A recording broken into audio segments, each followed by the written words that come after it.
अध्यात्म विज्ञान कोई धर्म या संप्रदाय नहीं है, ये स्पिरिचुअल साइंस है जो कुदरत के कानून पर आधारित है। ये विज्ञान पूरे ब्रह्मांड के सभी रहस्यों को उजागर करता है और जीवन के सभी पहलुओं को समझने के लिए एक नई दृष्टि देता है। इसी को आर्ट ऑफ विजन कहते हैं, दुनिया को देखने की एक नई दृष्टि, जो अध्यात्म विज्ञानी परम पूज्य स्वामी श्री कमलेशानंद जी के निर्देशन में सनातन सत्य का अनुसंधान कर हमारे जीवन को प्रकाशित करे। जय सच्चिदानंद। अभी उसमें कोई धर्म, संप्रदाय, गुरु, भगवान, रिचुअल्स, मंत्र आए? बोलते नहीं है। और जरूरत है? तो दुनिया का सनातन सत्य समझने के लिए बाकी और चीज़ों की ज़रूरत है, और बाकी सब और चीज़ है वो आम लोगों के लिए, जो साइंस नहीं समझ सकते उनके लिए है। Substitute for mass of people it's required substitute, but very few people, thinker people, high develop people, only for that this is science, not for all. Ram के समय भी ये साइंस सबके लिए नहीं था, कृष्ण के समय भी ये साइंस सबके लिए नहीं था, महावीर के समय भी ये साइंस सबके लिए नहीं था, दादा भगवान के समय भी ये साइंस सबके लिए नहीं था, श्रीमद राजचंद्र के समय भी ये साइंस सबके लिए नहीं था। कृष्ण भगवान ने कितने को साइंस दिया था? कितने लोगों को? Except one. कृष्ण भगवान ने अपने मुख से कितने लोगों को साइंस दिया था? अर्जुन को दिया था। That's it. Why? और कोई नहीं थे? सब पढ़े लिखे अनपढ़ थे सब। डेवलप स्टेज में उनका वही नहीं था। Now you understand? उस समय भी नहीं थे सतयुग होने के बावजूद। यस और नो?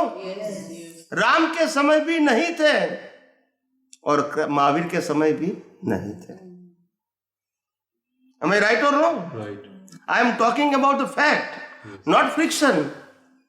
ये दुनिया फ्रिक्शन चलती है।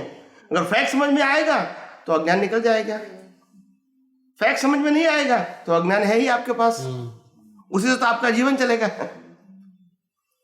तो ये दुनिया 6 तत्वों है, ये 6 तत्वों से बनी हुई है और कोई 7वां एलिमेंट्स नहीं है। है? आपको लगता है और कोई है? है तो बताओ मेरे को। ये 6 तत्वों से दुनिया बनी है और 6 तत्वों की हेल्प से चलती है। अगर आज हम बैठे हैं यहाँ कि 6 तत्व कैसे? आत्मा है, चेतन है, जड़ है, गति सहायक है, स्थिति सहायक है, टाइम तत्व है, स्पेस तत्व है। तो दुनिया की कोई भी अवस्था 6 तत्वों के बिना हो सकती है। दुनिया बनी है 6 तत्वों से और चलती भी है। और इसीलिए ज्ञानी पुरुष राजा भगवान ने कहा, मन वचन काया की अवस्था मात्र कुदरती रचना है। मगर पूरी दुनिया क्या है? कुदरती रचना है। ये मनुष्य का है नहीं, पूरी दुनिया क्या है? It is created by the nature, not by the human. Human is only instrument. They work as a instrumental. उनके पास कोई फ्रीडम। कुदरत ने इंसान को श्वास देने की स्वतंत्रता भी नहीं दिया है। यस और नो? अगर मेरे पास श्वास लेने की फ्रीडम नहीं है तो जिस श्वास से मैं सोचता हूँ, बोलता हूँ, एक्ट करता हूँ, उसमें फ्रीडम हो सकती है? फिर मैं कहता हूँ, मैं ये सोचता हूँ, मैं ये बोलता हूँ, मैं ये करता हूँ। It's an ignorance. You have no any kind of relative power. It is totally controlled and governed by the law of nature. You have to follow the law of nature without choice. आप ego कर सकते हैं मगर choice नहीं कर सकते। राम ऐसा बोल सकते हैं कि मैं अनंत शक्ति वाला हूँ, ऐसा बोल सकते हैं, मगर फिर भी उसको वनवास जाना पड़ेगा, उसकी बीबी उठा जाएगी। बोलते नहीं है। बोल सकते हैं आप, बोलने के लिए कोई मना नहीं करते, बट नॉट प्रैक्टिकल। तो बॉडी के फिजिकल फॉर्म में कोई अनंत शक्ति वाला नहीं हो सकता है। totally controlled and governed by the law of nature as per your previous birth cause. Right or wrong? Right. That's the fact. फिर कहोगे कि नहीं, आप वो सनी की मिट्टी पहनोगे ने तो आपको वनवास नहीं जाना पड़ेगा. ट्रू? बोलते नहीं है. चलिए बदल जाएगा ये अंगूठी नहीं, मगर कहे 10 लाख जाप करोगे ने तो आपको वनवास नहीं जाना पड़ेगा. करेक्ट है? नहीं. करेक्ट है? करेक्ट है? दुनिया चलती है, चलाने वाला चाहिए. दुनिया झुकती है, झुकाने वाला चाहिए. ऐसे है भैया. Nothing is fact. और मैं दुनिया के अंदर में जिगर लेके निकला हूं. क्या लेके निकला हूं? I want to explain the truth of universe. I never present the institute, person and religious. I only present the fact of universe as it is without my ownership, without my Ownership. only my experience but not ownership. It is there. I just realize it. And whatever I realize, I just explain it. I am not owner. I realize the same thing through the process. This is not a monopoly. Right. You understand? That's it. मगर ये समझने के लिए मैंने कहा आपका vision broad होना चाहिए, नहीं तो ये बात समझ में नहीं आएगी और आप रिचुअल्स में ऐसे फंस जाओगे फिर बाहर निकलना आसान है. मेरी एक बात भी ऐसी है जिसको आप कहोगे कि ये बात आपका व्यू पॉइंट है या पार्टीशन है. पार्टीशन समझते हैं? डिवीजन. ये मेरा, ये तेरा, ऐसी कोई बात है? नहीं. कोई धर्म, कोई संप्रदाय, कोई गुरु, कोई भगवान, कोई रिचुअल के साथ ये बात जुड़ी हुई है. टोटली न्यूट्रल है. क्या है? और दुनिया के कोई भी व्यक्ति उसको एक्सेप्ट करेगी. अगर विचारक होगी, वो किसको बिलीव करते वो इंपॉर्टेंट नहीं है. Am I right or wrong? अगर मुसलमान होगा तो भी एक्सेप्ट करेगा, क्रिश्चियन होगा तो भी एक्सेप्ट करेगा, और हिंदू होगा तो भी. इसमें कोई कास्ट की बात ही नहीं है ना. इसी को कहते हैं रामकृष्ण महावीर ने यही विज्ञान कहा था उस समय. मगर आम लोगों को समझ में और बाद में परंपरा चलती रही और साइंस क्या हो गया? खत्म हो गया. क्योंकि उसके जाने के बाद जो मार्ग चला वो अनएक्सपीरियंस पर्सनों के आधार से चला. तो फिर क्या होगा? फिर क्या होगा? बिन अनुभवी व्यक्तियों के आधार से मार्ग चलेगा, उसमें साइंस होगा? Only rituals. राइट और wrong? Right. Right. That's it. और मैं वही साइंस को रीओपन करना चाहता हूं. I am not creator, just to reopen with my own vision and my own experience. That is the goal of my life. मैं जहां तक जिंदा हूं वहां तक मैं ऐसा सोचता हूं कि मेरी हाजिरी में हजारों लोग साइंटिस्ट बने और वो साइंस की दुनिया में जिंदा रहना चाहिए एज फार एज पॉसिबल. ये मेरी सोच है. क्या होगा क्या नहीं वो तो कुदरत जाने. मैं कुदरत का कंट्रोलर नहीं हूँ, मगर ये मेरी भावना है कि मैं जहाँ तक हूँ वहाँ तक हजारों लोग साइंटिस्ट बने जो थिंकर हैं. मेरे को करोड़ों लोगों की जरूरत नहीं, हजारों लोग.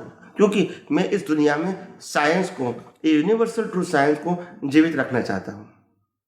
That the goal of my life. मेरा नाम रहे या ना रहे, मेरा अस्तित्व रहे या ना रहे, विज्ञान का अस्तित्व होना चाहिए इन अ पब्लिक.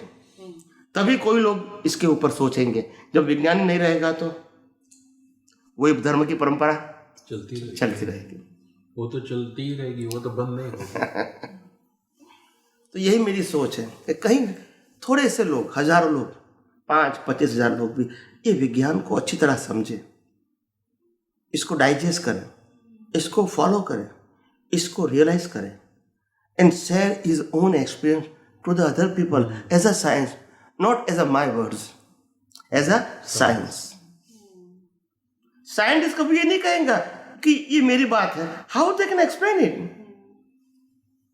अगर लॉ ऑफ ग्रेविटी का जिन्होंने रिसर्च किया है वो कह सकते हैं कि this is, I am owner of this law. It is there. I just realize it. I just research it. But I'm not creator. Am I right or wrong? तो मैं कैसे कह सकता हूँ कि ये साइंस का मैं क्रिएटर हूँ? It is there. I just only realize it. And I just share to the people of world. in terms of my experience. But you can realize the same science. It is not like a guru and shishya. Is required? No. No. अभी मैंने जो science बताया उसमें ऐसी बात है कि जहां गुरु शिष्य की बात है, जहां कोई ट्रेडिशन है, ऐसा कुछ है कि you follow something, you do something every day. आप करते हैं कि नहीं करते वो मेरा सब्जेक्ट नहीं है, मगर साइंस में नहीं है वो. आप कहोगे मेरे को 2 बार आरती करना है तो it's okay, you can do it, but this is not a science. आपको पूजा करना है तो करो, माला गिनना है तो गिनो. साइंस ये नहीं कहता है कि तुम ये करो कि ना करो. साइंस ये कहता है कि ये मन वचन काया से होती हुई सब क्रिया वो कुदरती रचना है, उसमें ना आप डूअर है और ना इंडिपेंडेंट हो, डिपेंड ऑन सर्कमस्टांसेस. और इसलिए दादा भगवान ने भी ये कहा मन वचन काया की अवस्था मात्र कुदरती रचना. यस और नो मीन्स ऑल और सम ऑफ देम. तो फिर कोई भी जब ऑल कहोगे तो कोई भी एक्शन को हम पुरुषार्थ के रूप में बोल सकते हैं. रियल स्पीकिंग बोलिए. और आज बोलते हैं कि नहीं बोलते हैं? यस और नो. तो साइंस है वहां. नहीं. That's it. You try to understand the fact. Maybe today or tomorrow. आपको एक दिन तो समझना पड़ेगा आपकी प्रगति के लिए. कोई व्यक्ति के लिए समझना नहीं है, खुद के लिए समझना है. ये फैक्ट ऑफ यूनिवर्स की बात है, ये कोई व्यक्ति का फैक्ट नहीं है, ये फैक्ट ऑफ यूनिवर्स है. एक दिन तो आपको प्रगति के लिए समझना पड़ेगा, आपके खुद के ग्रोथ के लिए. यस और नो? That's it. तो 2 प्रकार का अज्ञान है, मैं कौन हूं और दुनिया कौन चलाती है. जब हम पैदा होते हैं हमको नहीं मालूम हमारा माता पिता कौन है. मालूम है? माता पिता भी नाम नहीं मालूम कौन पैदा होने वाला है. मालूम है? मेरा भाई बहन कौन है. मालूम है? मेरे को पैदा होते कौन सा धर्म मिलेगा. मालूम है? पैदा होते कौन सा घर में मिलेगा. मालूम है? तो फिर क्यों मिलता है? Who decided? Who decided all circumstances when you born? Who decided? आपके कर्म से मिला. उत्तर is right. My question is who decided?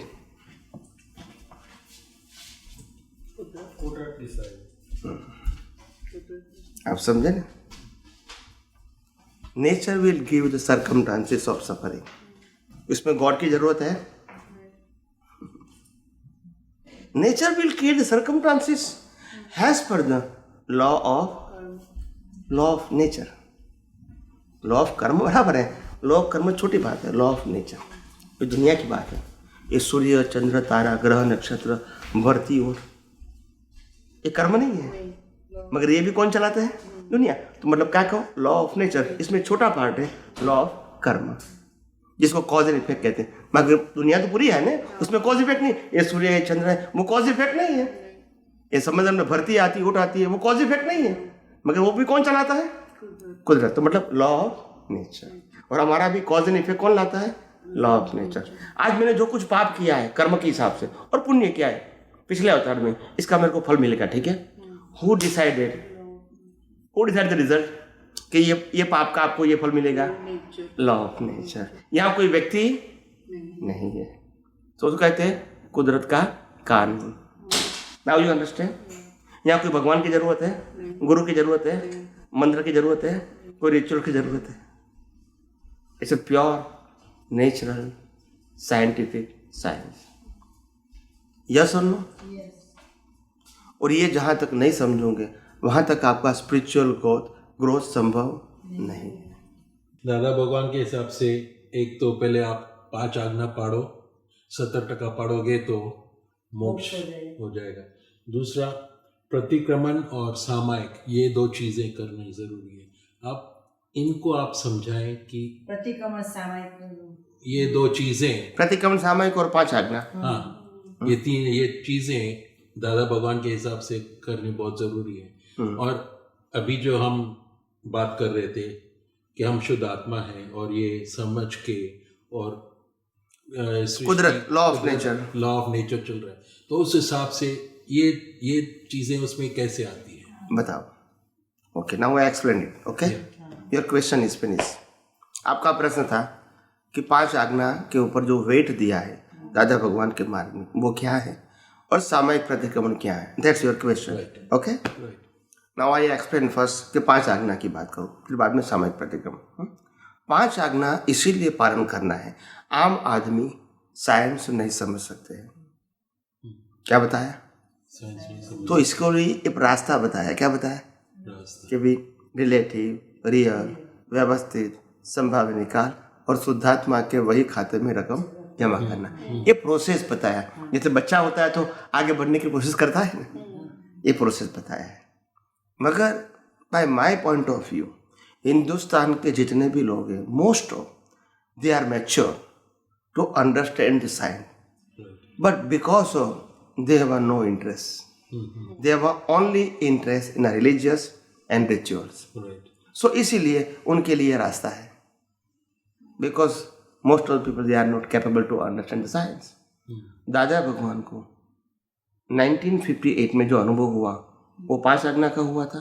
नहीं, किसका हुआ था? यूनिवर्सल ट्रूथ क्या है? तो बस वो सीधा समझ में आ गया, तो फिर 5 आज्ञास की जरूरत है। अगर ये समझ में नहीं आता है, यू फॉलो द 5 आज्ञास, step by step you go ahead. So that's a substitute an option. Now you understand, but it is not compulsory. If it is required, if you are not capable to understand the science, और अगर आपको कोई scientist नहीं मिलता है तो आपके पास कोई ऑप्शन नहीं, you have to follow the आज्ञा। That is the only way you have. Am I right और नॉट?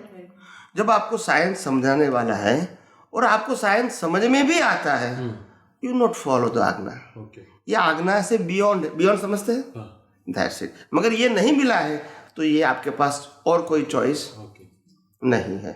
okay. आप समझे कि नहीं? जब ये नहीं मिला है तो आपके पास यही चॉइस है ना, यू फॉलो द 5 आज्ञास and go ahead with the help of, तो that is a substitute. Okay. Okay, अगर ये 2 बात समझ में आ गई तो इसकी जरूरत नहीं है। Okay. फिर आपने कहा सामायिक प्रतिक्रमण, क्या बताया? नहीं सामयिक प्रतिक्रमण। बराबर से वो सामायिक प्रतिक्रमण 5 आज्ञा में से किस में आएगा? अगर आप किसको मालूम है तो 5वीं आज्ञा में। सत साधन में, राइट? तो मैंने क्या कहा, जब ये 2 बातें समझ में आती है, वो हमारी और दुनिया कौन चलाता है, तो ये 5 आज्ञा की जरूरत, तो उसमें ये आ गया कि नहीं? अभी मैं पर्टिकुलर एक्सप्लेन करूँ, पहले तो उसमें तो आ गया, अभी आपको डिटेल में बताऊँ सामायिक प्रतिक्रमण। पहले मैंने आपको कॉन्सेप्ट क्लियर कर दिया कि ये पूरा पैकेज की ज़रूरत, अगर साइंस समझ में आ गया और साइंस फॉलो करते तो इसकी ज़रूरत नहीं है। ये समझ में नहीं आया है या तो ये समझाने वाला नहीं मिला है, you follow the same thing, that you have no choice, you have no choice. ठीक है, ओके। तो अभी मैं पर्टिकुलर समझाऊँ सामायिक और प्रतिक्रमण। What is the meaning of samayik? According to me, सामायिक is आपने जो उससे आप तो शुद्ध आत्मा बन गए हो, लेकिन आपका जो File number 1. ईगो है, फाइल नंबर 1, उसने जो गलतियां की हैं, वो गलतियां देख के उनका प्रतिक्रमण करके उनसे छूटने का रास्ता है सामायिक। ओके, और किसी को कुछ कहना है? नहीं, मतलब मैं आपको एक्सप्लेन करने का मौका देता हूँ, ऐसा नहीं कि फिर मेरे को कहना था फिर आपने नहीं बताया तो इसीलिए, नॉट लाइक दैट। मैं सबको कहता हूँ कि अगर आपको किसी को कहना है तो कह सकते हैं। आपका व्यू पॉइंट कहो, आपकी सोच कहो, या आपका प्रेजेंटेशन कहो, या आपका फॉलोअप कहो, वो बता सकते हैं कि मैं इसको इस प्रकार से लेता हूँ, ये समझता हूँ। कह रहा है किसी को? सिंपल। सामायिक का मतलब क्या है? फैक्ट को फैक्ट जानो। क्या बताया? ये दुनिया 6 तत्वों की है, 6 तत्वों के रूप में देखोगे तो सामायिक है। नो राग एंड नो द्वेष, no doership, no ownership, yes और नो। अगर तत्वों के रूप में देखोगे तो ओनरशिप डूअरशिप रहेगी, राग द्वेष हो गए,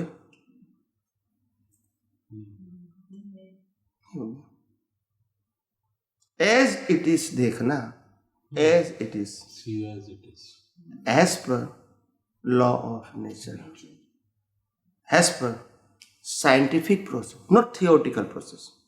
आपने मेरे को हेल्प किया, गाली दिया अपमान दिया, मान दिया. This is not a science. This is not a science.